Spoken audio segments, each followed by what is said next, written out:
ৰাৱণে নিজৰ ৰথত বহি আছিল। ৰামে ধনুৰ্বাণ হাতত লৈ সংগ্ৰাম কৰিবলৈ যাত্ৰা কৰিলে। ৰাৱণে সন্ধান কৰি ৰামক মাৰিবলৈ আগবাঢ়ি গ'ল।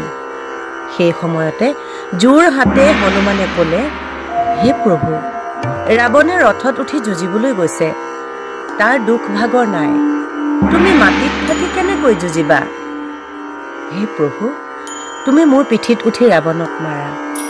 তেতিয়া হনুমানৰ পিঠিত উঠি ৰঘুবৰ যুদ্ধ কৰিবলৈ উঠি ল'লে। ৰাৱণে ক'লে, হে ৰাম, মোৰ তোক দেখিয়েই ক্ৰোধ উপজিছে।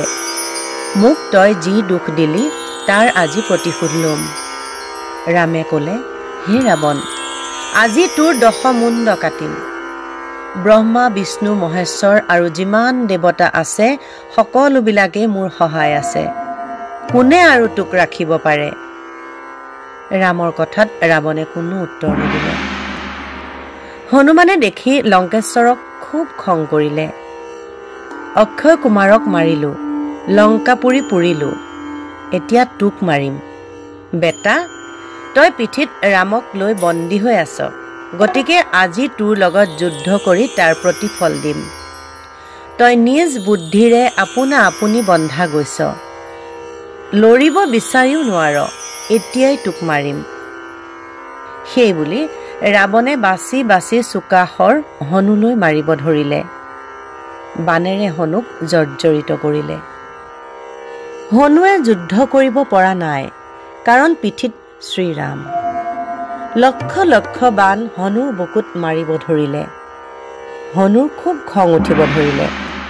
তেওঁৰ দেহটো 10 যোজন পৰিসৰ কৰিলে, দীঘলে 30 যোজন, নেজডাল দীঘলে 50 যোজন কৰিলে। নেজ গৈ আকাশত লাগিলগৈ। হনুৰ নেজ দেখি ৰাৱণৰ ভয় লাগিল। বালিৰ নিচিনাকৈ নেগুৰত বান্ধি ল'লে। ৰঘুনাথে সন্ধান কৰি বাণ এৰিলে, কিন্তু ৰাৱণে তাক কাটি পেলালে। শ্ৰীৰামে তেতিয়াই ঐহিক বাণ ধনুত জুৰিলে। সন্ধান পুৰি সেই বাণ ৰাৱণৰ বুকুত মাৰিলে। বাণৰ প্ৰহাৰত দশানন অচেতন হ'ল। ক্ষন্তেক পিছতে ৰাৱণে সম্বিত ঘূৰাই পালে। ৰাৱণক মাতি শ্ৰীৰামে ক'লে, হে ৰাৱণ, তই শুন, মোৰ বাণেৰে তোক অচেতন কৰিলে। আজি তোক নামাৰি কেৱল কেশ কাটি দিওঁ। মোৰ জন্ম ৰঘুবংশত, ৰাম নাম ধৰি আছো, এদিনীয়া ৰণত মই বৈৰীক নামাৰো। আজি তোক মাৰিলে বিবাদ নাইকিয়া হ'ব। তোৰ জ্ঞাতি বন্ধু আদিবিলাক বাচি যাব।